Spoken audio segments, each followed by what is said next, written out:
Halo sobat, apa kabar semuanya? Semoga kalian sehat. Selamat datang kembali di Cimong Pro. Pada kesempatan kali ini, saya akan membahas sebuah film yang berjudul Wrath of Man. Di awal film terlihat dua orang yang bertugas mengantarkan uang menggunakan truk berlapis baja. Namun, di tengah perjalanan, tiba-tiba mereka dihadang oleh sebuah truk molen. Pada awalnya mereka tidak curiga, akan tetapi orang yang mengendari truk molen itu adalah para perampok.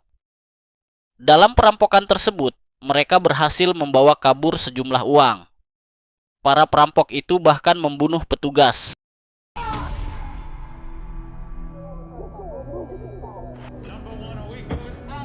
Bravo, two black and white on race, approximately 2 minutes away. 1377 along race, first street to find. Oh my God. What?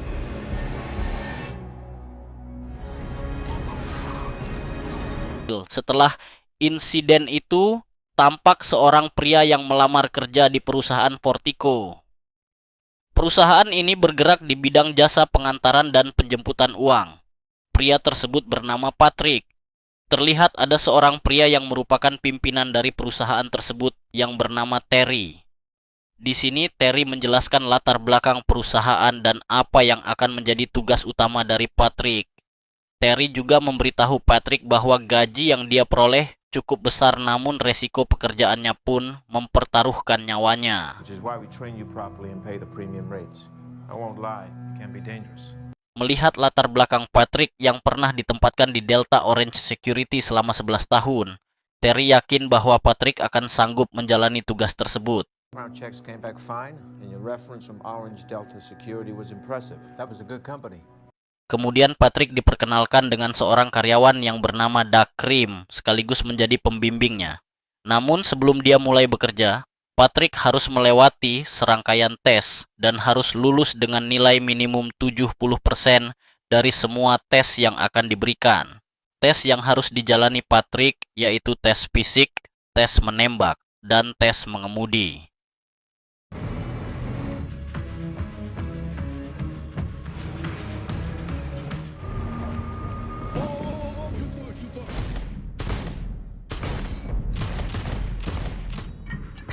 Setelah melewati tes tersebut, Patrick dinyatakan lulus dengan nilai tepat 70% sesuai standar dari perusahaan.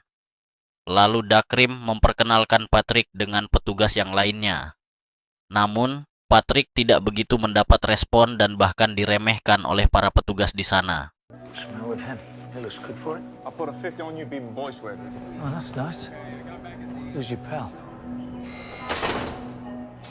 Di hari pertama Patrick bekerja, dia didampingi oleh Dakrim dan rekannya yang bernama Citrot. Selama dalam perjalanan, Citrot selalu mengemprosi Patrick dengan resiko dari pekerjaan tersebut. Pada hari itu, mereka bertiga diberi tugas untuk menjemput uang di salah satu bank. Dan tugas tersebut berhasil mereka jalankan tanpa ada hambatan sedikit pun.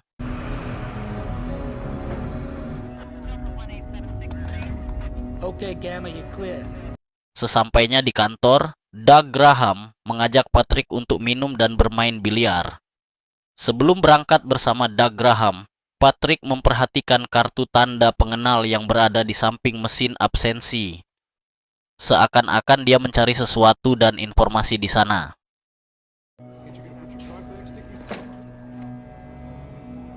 Setelah sampai di tempat biliar, Patrick berkumpul bersama rekan kerjanya. Dan di sana terlihat seseorang yang bernama John. John adalah mantan karyawan yang pernah bekerja di perusahaan yang sama, dan kini posisinya digantikan oleh Patrick. Di situ, para petugas lain mulai memprovokasi John dan hampir terlibat keributan dengan Patrick. Namun Patrick yang aslinya sangat brutal, dia pun menghadapi John dengan tenang. Just not what it's sort of you. You ain't much for talking, are you, Mary Poppins? Just make sure you drink it over there. Let me buy you a beer. Keesokan harinya mereka bertiga diberi tugas untuk menghantar uang ke pelabuhan. Sesampainya di pelabuhan, Patrick dan Citrot menunggu di mobil, sedangkan Dakrem turun untuk menghantarkan uang. Terlihat Citrot yang mulai gelisah karena menunggu Dakrem yang terlalu lama. Menghantar uang yang jumlahnya hanya $10.000. Tanpa mereka ketahui, ternyata Dakrem mendapatkan masalah. Dia disandra oleh perampok yang berada di kapal. Di situ para perampok mengancam akan membunuh Dakrem jika Patrick dan Citrot tidak menuruti perintah mereka. Mendengar hal tersebut, Citrot mulai panik. Lalu Patrick mencoba menenangkannya. We're not leaving him behind. He's one of us. There's a protocol for this. We have to drive away. We just drive away. Sorry? I have to call this. No. Citrot yang memang seorang pengecut mengatakan kepada Patrick untuk meninggalkan Dakrem.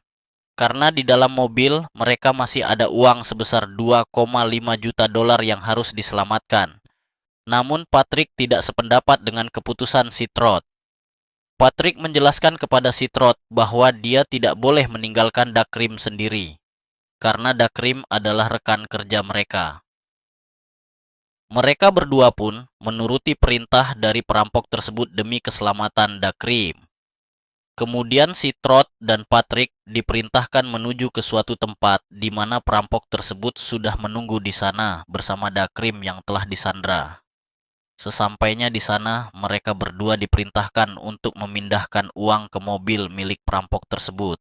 Dengan sengaja, Patrick menjatuhkan tas uangnya tepat di samping mobil dengan tujuan agar perampok yang berada di dalam mobil keluar untuk mengambilnya.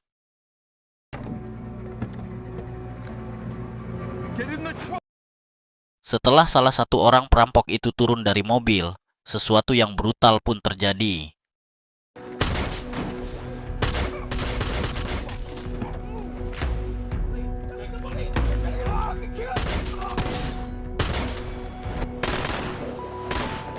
Dengan cepat Patrick melumpuhkan semua perampok itu hanya dengan satu tembakan dan tepat sasaran. Suck you on. Setelah insiden itu, mereka bertiga dimintai keterangan. Mereka yang berada di ruangan tersebut merasa heran dengan hasil Patrick yang pada saat tes hanya mendapatkan nilai 70%. Tetapi dia bisa menumpukan semua perampok tersebut hanya dengan satu tembakan yang tepat sasaran. Mereka pun lanjut meminta keterangan Patrick dengan memperlihatkan sebuah rekaman perampokan sebelumnya yang menewaskan 2 petugas dan 1 warga sipil. Mereka menanyakan kepada Patrick, apakah perampokan tersebut ada kaitannya dengan perampokan yang baru saja terjadi. Patrick menjawab tidak, itu adalah perampokan yang berbeda. Setelah itu, mereka yang terlibat dalam insiden saat bertugas diberikan izin selama sebulan untuk menjalani terapi mental. Namun Patrick menolaknya dan tetap akan masuk kerja. Saat sedang di dalam ruangan kantor, Patrick ditemui langsung oleh pemilik perusahaan yang bernama Pak Dul. Di situ Pak Dul kagum dengan aksi Patrick dan bahkan akan mempromosikan jabatannya. Last year, we wouldn't be in this mess. Terry, we need that guy in the field. Keesokan harinya, Patrick kembali beraktivitas seperti biasanya. Sesampainya di kantor, dia mendapat pujian dari rekan kerjanya atas aksinya kemarin. 3 bulan kemudian, terlihat hanya Patrick dan Dakrem yang bertugas mengantarkan uang. Di tengah perjalanan, tiba-tiba mereka dihadang oleh sekelompok perampok. Lalu, perampok itu meminta mereka berdua keluar dari mobil. Tanpa perlawanan, Dakrem pun keluar dari mobil, sementara Patrick keluar melalui pintu belakang. Namun yang mengejutkan setelah Patrick keluar dan memperlihatkan wajahnya, para perampok tersebut lari ketakutan seakan-akan melihat puto ijo yang menyeramkan.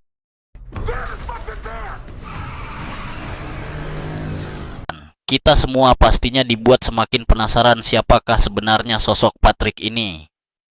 Di sini Patrick membuat semua rekan kerjanya heran dengan aksinya tersebut, dan dia dianggap sebagai seorang psikop oleh Terry. Saat hendak pulang, Patrick bertemu dengan seorang wanita yang bernama Dana di mesin absensi. Di situ Dana mengajak Patrick untuk minum di rumahnya. Saat Dana sedang tidur, Patrick segera membangunkannya dan menginterogasinya. Di sini Patrick menemukan beberapa ikat uang dan memaksa Dana memberikan penjelasan dari mana uang tersebut dia peroleh.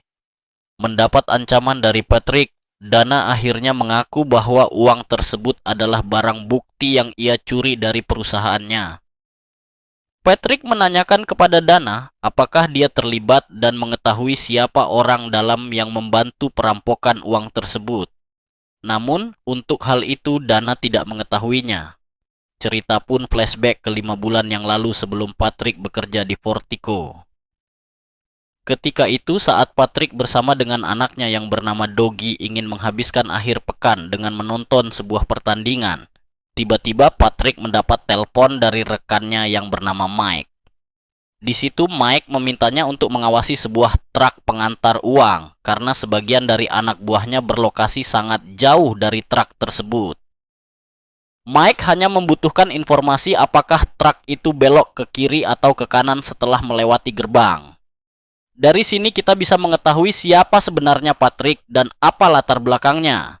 Ternyata Patrick sebenarnya adalah bos dari sebuah kelompok yang memiliki tugas merampok uang. Pete, no danger. Tracking you on your phone right now. Singkat cerita, Patrick kemudian bersama anaknya bergegas pergi dan berpura-pura membeli makanan untuk mengawasi kemana truk itu berbelok. Setelah beberapa menit Patrick menunggu truk itu keluar, Patrick pun memberikan informasi kepada Mike bahwa truk itu berbelok ke kanan. Awalnya truk itu akan dirampok oleh kelompok Patrick, namun di waktu yang sama ada perampok lainnya yang sudah lebih dahulu menghadang truk tersebut.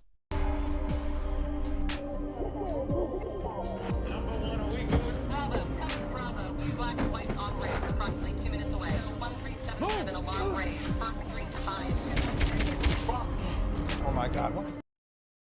Sementara itu, Doggy yang menunggu sendirian di mobil melihat dengan jelas aksi perampokan itu. Doggy mencoba menghubungi ayahnya, namun tidak terhubung. Kemudian salah satu perampok tersebut memaksa Doggy untuk keluar dari mobil dan menyuruhnya tiarap. Ketika Patrick hendak kembali ke mobil, dia melihat anaknya yang sedang diancam oleh salah satu perampok tersebut. Namun sayang, Patrick terlambat menyelamatkannya, sehingga anaknya tewas ditembak oleh perampok yang bernama Jan. Adegan ini ternyata menceritakan kejadian selengkapnya di awal film tadi. 3 minggu kemudian Patrick yang juga terkena beberapa luka tembak akhirnya sadar dari komanya. Terlihat Patrick yang tidak menerima kenyataan bahwa anak satu-satunya telah tiada. Istri Patrick yang bernama Jenny menyalahkan Patrick. Karena rencananya merampok uang, anaknya harus menjadi korban. And still you have nothing to say. You killed our Anak buah Patrick juga merasa berduka atas kematian Doggy. Mereka berdua takut karena rencana perampokan mereka. Anak Patrick harus menjadi korbannya. Namun Patrick tidak menyalahkan mereka, melainkan menyalahkan dirinya sendiri atas kejadian tersebut. Done everything. Kemudian Patrick mulai mencari dan memerintahkan semua anak buahnya untuk menemukan pelakunya. Satu persatu para penampok lain dia siksa dan diinterogasi. Namun tidak satu pun mengetahui siapa pelakunya.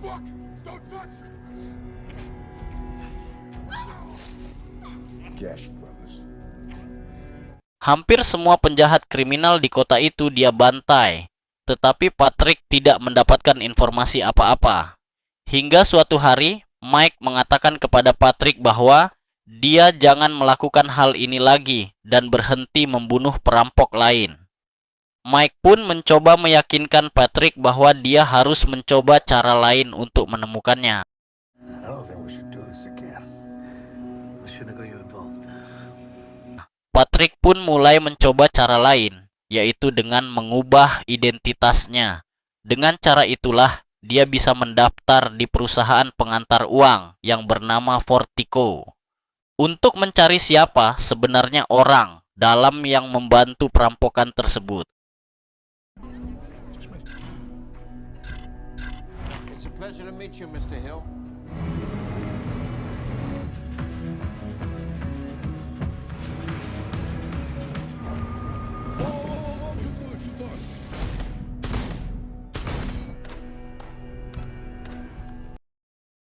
Di tempat lain, ada sekelompok perampok yang dipimpin oleh Jackson alias Jackie dan salah satu anak buahnya yaitu Jan, perampok yang saat itu membunuh putra Patrick. Di sini Jackie dan anak buahnya menyusun rencana untuk merampok sebuah rumah. Namun hasil dari perampokan tersebut tidak sebanding dan mereka hanya memperoleh sedikit uang.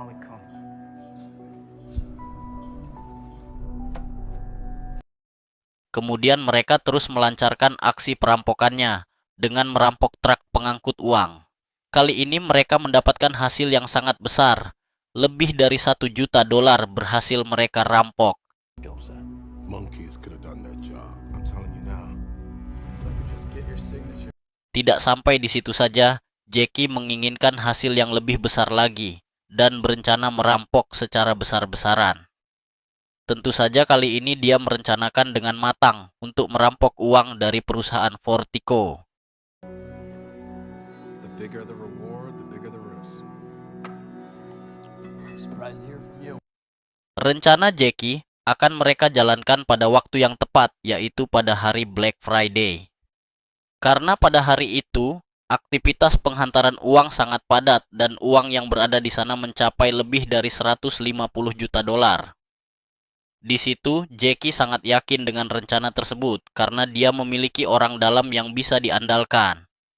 Singkat cerita, Terry mempersiapkan dan memberikan arahan kepada anggotanya agar semuanya berjalan sesuai rencana. Dakrim dan Patrick berangkat mengantarkan uang ke salah satu kasino, dan itu merupakan pengantaran terakhirnya hari ini. Let's go.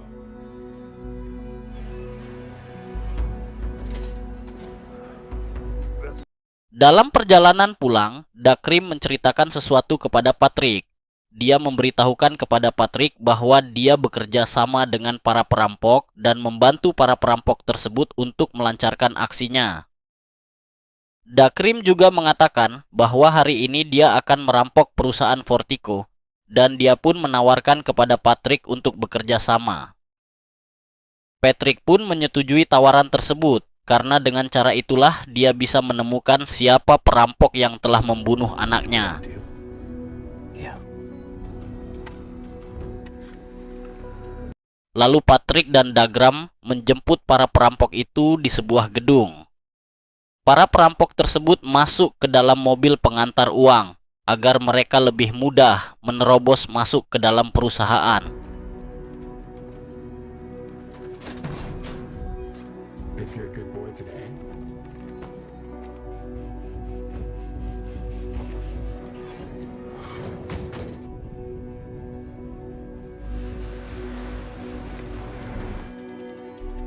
Setelah berhasil masuk ke dalam perusahaan, para perampok itu mulai melancarkan aksinya.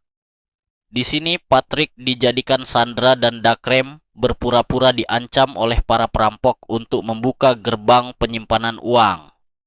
Dengan cepat petugas penjaga gerbang berhasil menekan alarm dan membuat seluruh petugas di sana untuk siaga. Di situ para petugas menolak untuk membuka gerbang dan memberikan perlawanan kepada perampok itu, sehingga inilah yang terjadi.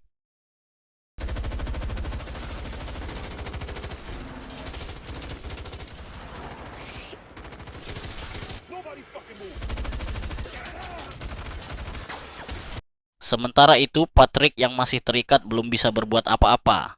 Dana dan rekan timnya yang bersembunyi di dalam mobil berhasil menelpon tim SWAT.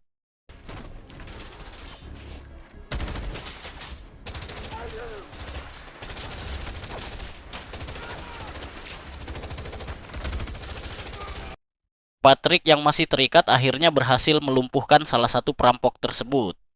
Lalu dia pun mulai membrutal untuk menghabisi para perampok lainnya.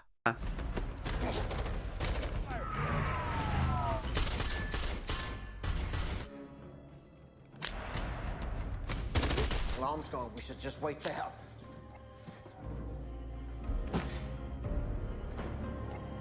Terlihat Patrick yang memasukkan sebuah ponsel ke salah satu tas yang berisi uang.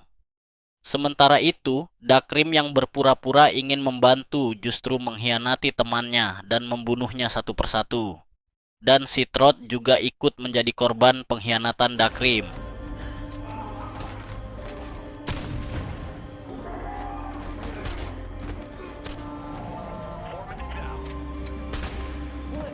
Patrick yang terluka parah terus memberikan perlawanan kepada para perampok itu.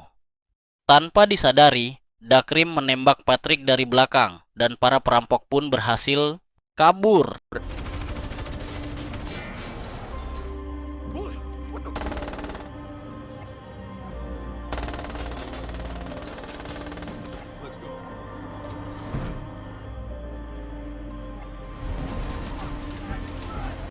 Namun saat di luar gedung, para perampok itu terlibat aksi kejar-kejaran dengan polisi dan tim SWAT.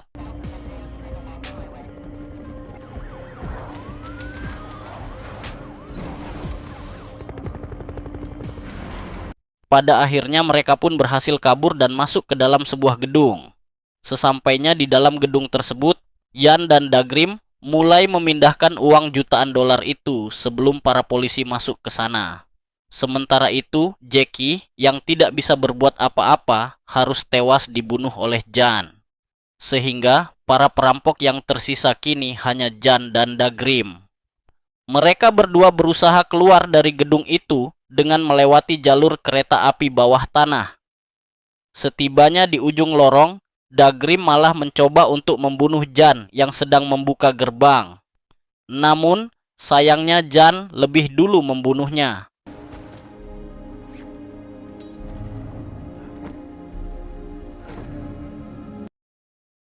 Sesampainya di rumah, Jan mendengar suara ponsel berdering. Awalnya dia mengira bahwa ponsel yang berdering itu miliknya. Namun suara ponsel itu berasal dari tas uang yang dia bawa. Ternyata dengan ponsel itu Patrick bisa melacak di mana keberadaan Jan. Di situ Patrick memberikan sebuah dokumen yang berisi hasil visum anaknya. Setelah Jan melihat hasilnya, dia berkata, tanpa basa-basi dan panjang cerita, Patrick pun langsung menembak Jan persis seperti yang Jan lakukan terhadap anak Patrick dulu. Sehingga Jan mengembuskan nafas terakhir kalinya. Dan film pun berakhir. Oke sobat, terima kasih buat kalian yang sudah mengikuti alur film Wrath of Man. Semoga kalian paham dan bisa terhibur dengan alur film yang telah saya bawakan. Sampai jumpa.